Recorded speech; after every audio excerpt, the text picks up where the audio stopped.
जवला करण्यासाठी आता मी मालवणी मसाला, लाल तिखट, काश्मीरी लाल पावडर आणि गरम मसाला हे सगळं मी परतून घेत आहे.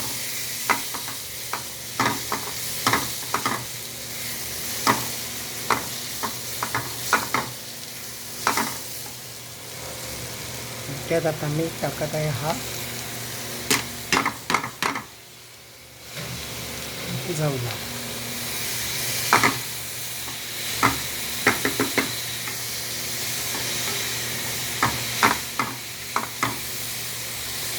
मस्त वास सुटलेला आहे जवल्याचा.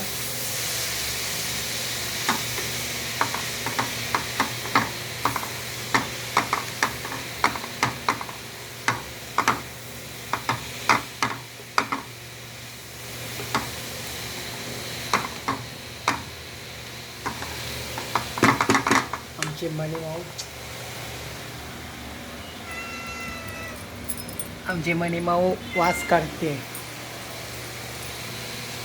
आमची मनीमाऊ वास काढते. आणि आता हे झाकण ठेवून मी थोडंसं शिजवून घेणार आहे. रेडी झालेला आहे सुखा जवला.